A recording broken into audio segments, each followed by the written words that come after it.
আসসালামু আলাইকুম সাতাশ ব্যাচ। আজকে তোমাকে মাত্র আমি 10টা সিকিউ দিব সূচক ও লগারিদম থেকে। এই 10টা সিকিউ তুমি যদি সঠিকভাবে সলভ করতে পারো, এখান থেকে বোর্ডে তুমি 100% কমন পাবা।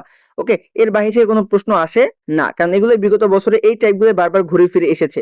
ওকে, তো যারা যারা এই পিডিএফ চাও, অর্থাৎ এই সিকিউ এবং এর সলিউশন সহ, তারা অবশ্যই কমেন্টে ইয়েস লিখবা। প্রত্যেকের ইনবক্সে একটি টেলিগ্রাম লিংক চলে যাবে। ওই টেলিগ্রাম লিংকে তোমরা সকল ক্লাসগুলো পেয়ে যাবে, অর্থাৎ এই পিডিএফটাও পেয়ে যাবে। ওকে, তো চলো আমরা দেখি কোন কোন টাইপের সিকিউ আমরা দিয়েছি। দেখো ভাইয়া, এই টাইপগুলো বারবার রিপিট আসছে, বিভিন্ন বোর্ডে বারবার রিপিট আসছে। ওকে, এখানে যে টাইপগুলো দিয়েছে ভাইয়া, এর বাইরে থেকে কোনো কোশ্চেন তুমি পাবা না। তোমরা কোশ্চেন ব্যাংক খুলে দেখো যে এই টাইপগুলো খুব বেশি বেশি এসেছে। ওকে, তো তোমাদের কাজ হবে ভাইয়া এই সলিউশন গুলা, অর্থাৎ এই সিকিউ সলিউশন গুলা বাসায় খুব ভালো করে করা, যাতে তুমি বোর্ডের এখান থেকে 100% কমন পাও। যারা যারা এটা সলিউশন চাও, অর্থাৎ সলিউশন ক্লাস চাও, তারা অবশ্যই ইনবক্সে আমাকে জানাবা অথবা কমেন্টে জানাবা যে তোমরা সলিউশন ক্লাস চাও, বা সলিউশন ক্লাসও দিয়ে দেবো। ওকে, তো ঠিক আছে ভাইয়া, যারা যারা পিডিএফ চাও তারা অবশ্যই এখনই কমেন্টে ইয়েস লিখো।